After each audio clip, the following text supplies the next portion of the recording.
이것만 알면 남자는 쉽습니다. 심리학이 증명한 단 하나의 법칙. 보이지 않는 갈증. 사람은 누구나 갈증을 느낍니다. 어떤 이는 물을 찾고, 어떤 이는 음식을 찾습니다. 하지만 인간에게는 보이지 않는 갈증이 있습니다. 그것은 영혼의 갈증, 존재의 갈증입니다. 그것은 남성과 여성이 서로 다른 언어로 말하고 있다는 사실입니다. 같은 단어를 사용하지만 그 안에 담긴 의미는 전혀 다릅니다. 사랑이라는 단어처럼 말입니다. 오늘 저는 여러분에게 하나의 열쇠를 건네고자 합니다.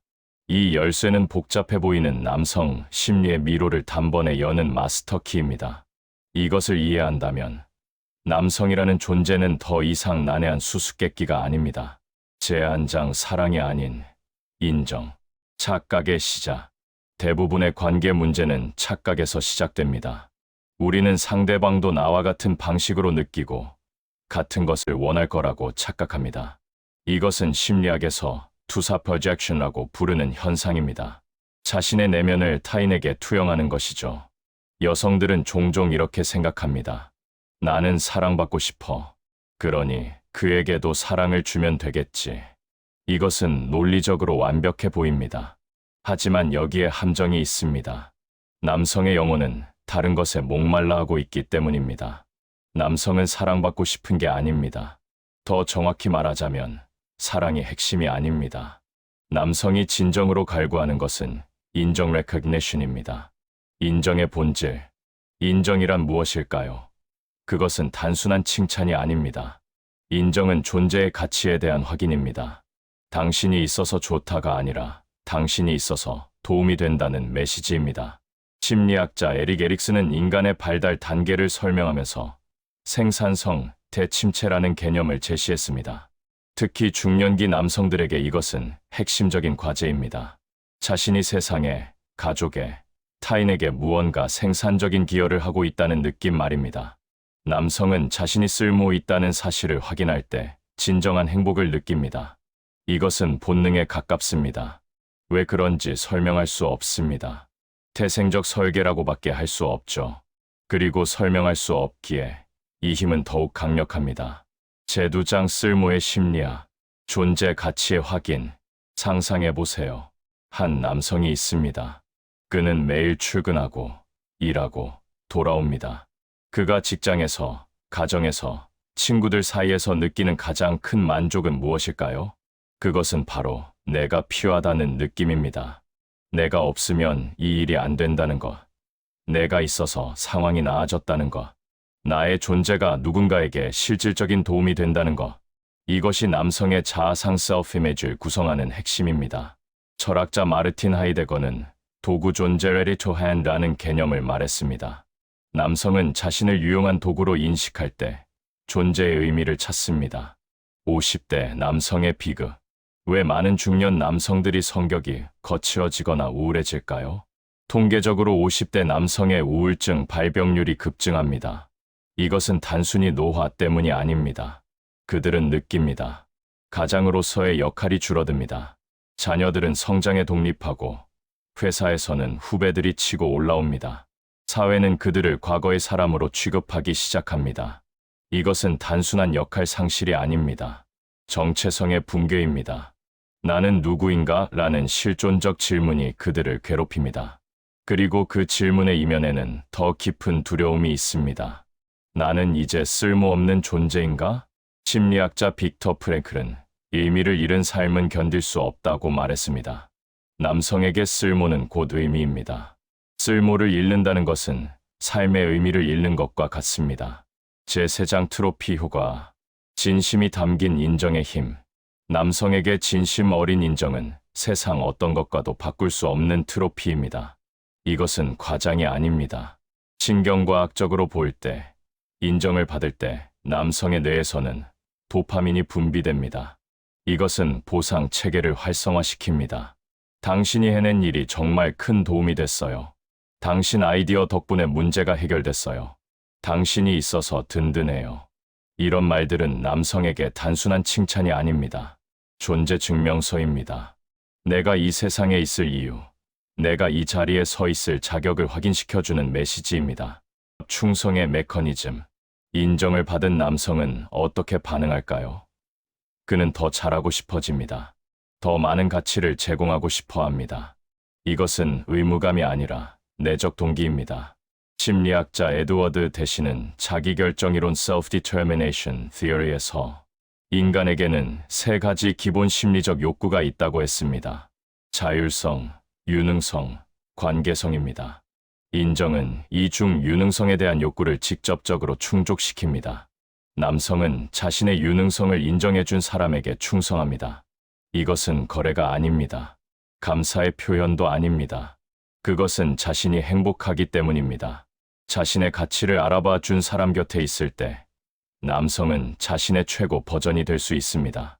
제내장 남성성의 스펙트럼, 마초와 본질의 구분, 중요한 구분이 필요합니다. 인정에 대한 욕구는 마초적 성향과 다릅니다. 부드러운 성격의 남성도, 예민한 감수성을 가진 남성도 이 본질적 욕구에서 자유롭지 못합니다.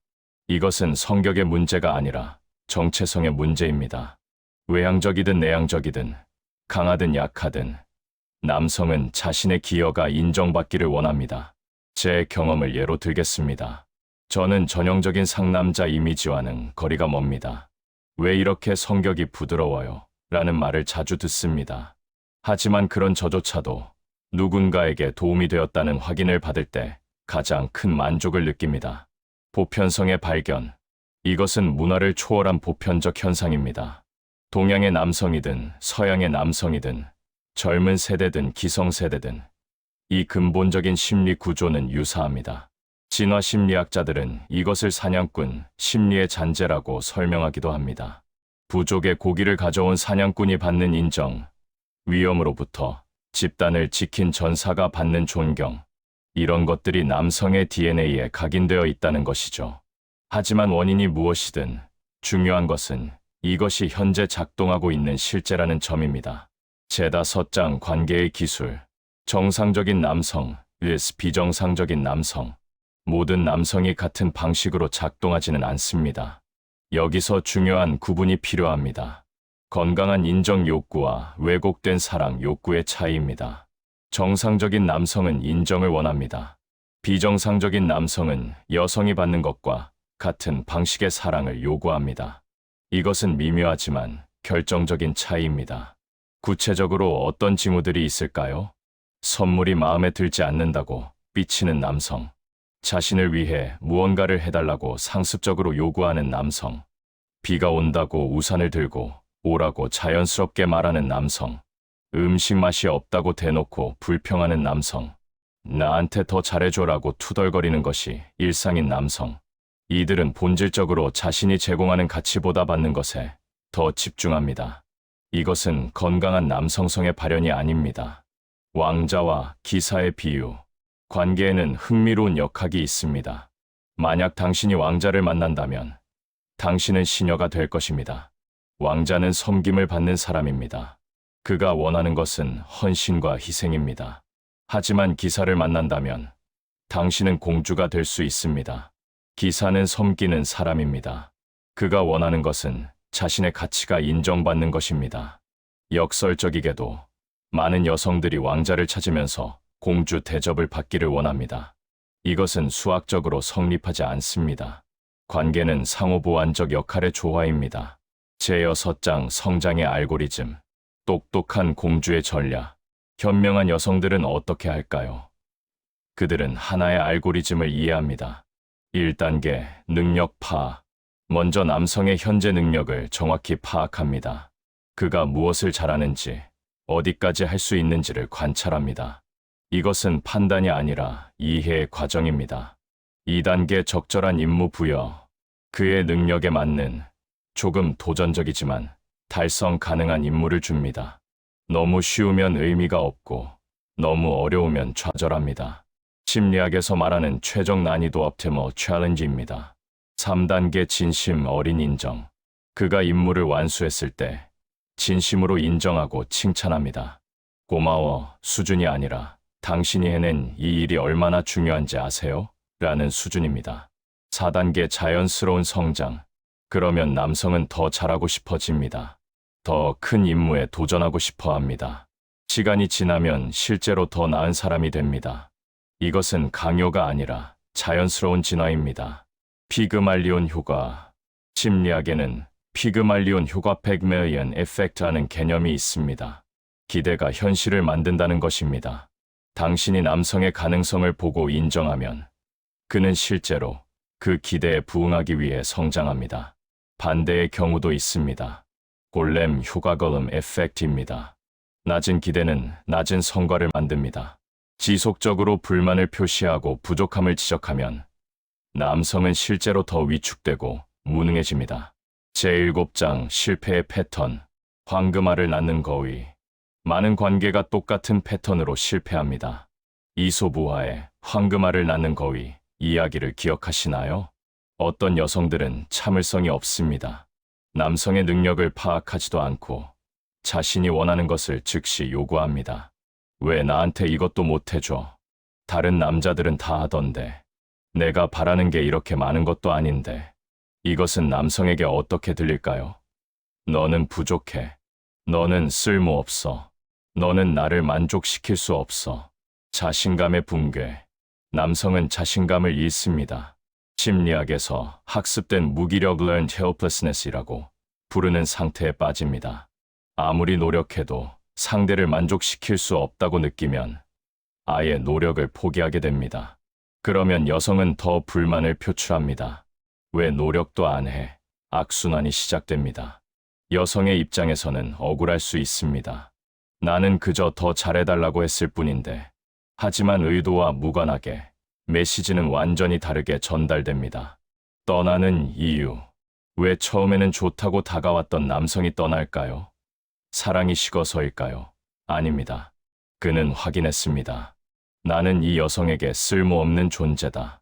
이것은 견딜 수 없는 결론입니다. 남성은 자신이 가치를 제공할 수 있는 곳, 자신의 기여가 인정받는 곳으로 이동합니다. 이것은 이기심이 아닙니다. 생존 본능입니다. 자신의 존재 가치를 확인할 수 없는 곳에서 남성은 살아갈 수 없습니다. 제8장 성의 크기, 적절한 매칭. 남성은 자신이 지켜낼 수 있는 크기의 성을 찾습니다. 이것은 중요한 비유입니다. 어떤 여성은 거대한 성을 가지고 있습니다. 높은 기대, 많은 요구, 복잡한 감정적 필요. 이것이 잘못된 것은 아닙니다. 하지만 모든 남성이 그 성을 지킬 수 있는 것은 아닙니다. 초보 기사에게 왕국 전체를 지키라고 하면 어떻게 될까요? 그는 압도당하고 좌절할 것입니다. 현명한 기사는 자신의 능력에 맞는 크기의 성을 찾습니다. 그곳에서 그는 확실한 방어자가 될 수 있습니다. 그리고 시간이 지나면서 그의 능력이 성장하면 더 큰 성도 지킬 수 있게 됩니다. 인내심의 가치. 여기서 여성의 선택이 중요해집니다. 옵션 A 완성된 기사를 기다린다. 하지만 완성된 기사는 이미 다른 공주를 지키고 있을 가능성이 높습니다. 옵션 B 잠재력 있는 기사를 선택하고 인내심을 가지고 그의 성장을 돕는다. 시간이 걸리지만 당신은 그가 가장 헌신하는 대상이 됩니다. 심리학에서 초기 투자 효과상 cost effect라는 개념이 있습니다. 사람은 자신이 시간과 노력을 투자한 대상에게 더 큰 애착을 느낍니다. 이것은 남성에게도 적용됩니다. 당신의 인정과 인내심 덕분에 성장한 남성은 당신을 단순한 파트너가 아니라 자신의 성장의 동반자로 봅니다. 이런 유대는 쉽게 끊어지지 않습니다. 제9장 충성의 깊이, 목숨을 거는 수준. 진심으로 인정받은 남성의 충성심은 어느 정도일까요? 과장 없이 말하면 그는 당신을 위해 목숨을 걸 수 있습니다. 내 여자를 대신해 차에 치일 수도 있다. 이것은 비유가 아닙니다. 역사와 현실에서 우리는 이런 사례들을 무수히 봅니다. 왜일까요? 자신의 존재 가치를 확인시켜 준 사람을 지키는 것은 곧 자신의 정체성을 지키는 것과 같기 때문입니다. 심리학자 에이브러햄 매슬로우의 욕구 단계설을 보면 자아 실현의 욕구가 가장 높은 단계입니다. 남성에게 인정은 자아 실현과 직결됩니다. 그것을 가능하게 해준 사람을 위해서라면 심지어 생존의 욕구조차 뛰어넘을 수 있습니다. 영혼이 바치는 충성. 영혼이 바치는 충성이라는 표현이 있습니다. 이것은 의무감이나 책임감과는 다릅니다. 그것은 존재론적 헌신입니다. 의무감은 해야 하니까 한다는 것입니다. 하지만 영혼이 바치는 충성은 하지 않을 수 없다는 것입니다. 선택의 문제가 아니라 정체성의 문제입니다. 나는 이 사람을 지키는 사람이다. 이것이 그의 자아 정의가 될 때 배신은 곧 자기 배신이 됩니다. 자신의 본질을 부정하는 것이 됩니다.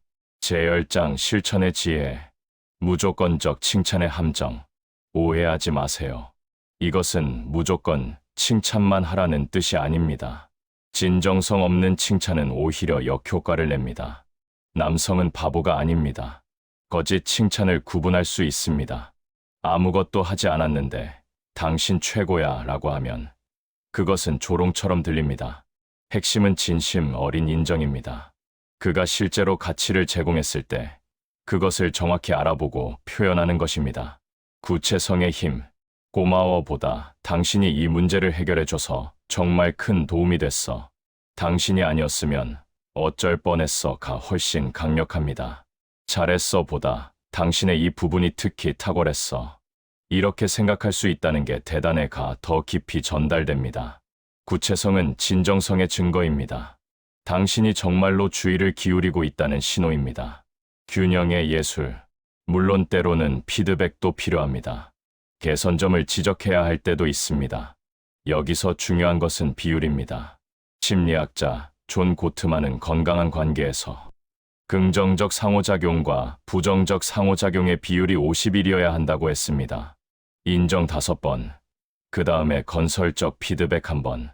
이것이 남성을 성장시키면서도 상처 주지 않는 균형입니다. 단순함의 역설. 결국 남성은 단순합니다. 복잡해 보이지만 작동 원리를 알면 단순합니다. 그들이 원하는 것은 명확합니다. 나는 가치 있는 존재다. 이 하나의 확신입니다. 당신이 이것을 제공할 수 있다면 남성이라는 존재는 더 이상 미스터리가 아닙니다. 그는 당신의 가장 충실한 동맹이 되고 가장 헌신적인 지지자가 되며 가장 강력한 보호자가 됩니다. 이것은 조종이 아닙니다. 이해입니다. 그를 변화시키는 것이 아니라 그의 언어로 말하는 것입니다. 사랑에는 많은 언어가 있습니다. 어떤 이에게는 스킨십이, 어떤 이에게는 선물이, 어떤 이에게는 함께 보내는 시간이 사랑의 언어입니다. 남성에게 가장 강력한 사랑의 언어는 인정입니다. 이제 여러분은 열쇠를 가지고 있습니다. 이 열쇠로 무엇을 할지는 여러분의 선택입니다. 하지만 기억하세요. 진정한 관계는 전략이 아니라 이해에서 시작됩니다. 상대의 본질을 이해하고 그것을 존중하며 진심으로 소통할 때 사랑은 자연스럽게 깊어집니다. 사람을 이해한다는 것은 그들의 말을 듣는 것이 아니라 그들의 갈증을 아는 것이다.